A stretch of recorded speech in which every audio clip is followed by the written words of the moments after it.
are slaves. Don't forget it. Never forget it." Ina had been so young, confused by the hushed ranting, but she'd promised she'd defy them, to fight where she could, and that was why Ina took her little breaks.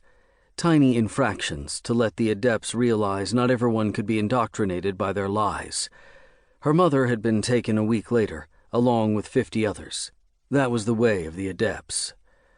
Most of her group had forgotten the old ways. Few remained from the second generation, with the exception of the elders, like Nadine, and they showed no signs of passing on lessons from the first generation, the ones that had been taken in the war so long ago.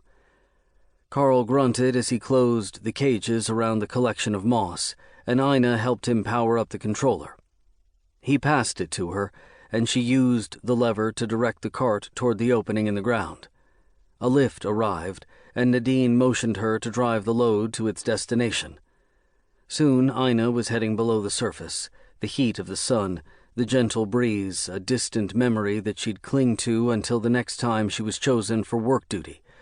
She wished she could volunteer to take someone's spot, but they weren't allowed to swap roles. It was forbidden. A tall, thin man met them below, his eyes hollow, his skin pallid. "Leave the cart. You are to head to 5. His voice croaked like he hadn't spoken in days.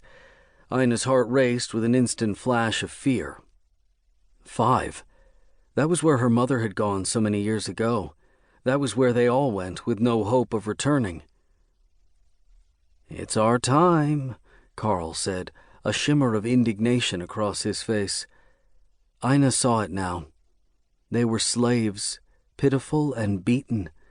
Whatever the adepts wanted with them, it had something to do with the war. For 50 years, her people had been forced to live here, to feed themselves, to manufacture clothing, to build ships for the adepts, to procreate, so their population would grow. Ina could hardly feel a thing as she plodded through the corridor at the front of the line. All 100 of her group were moving toward 5, and she nearly turned as they neared the exit for 2. That was their home, the massive city, giving them residence and so much more.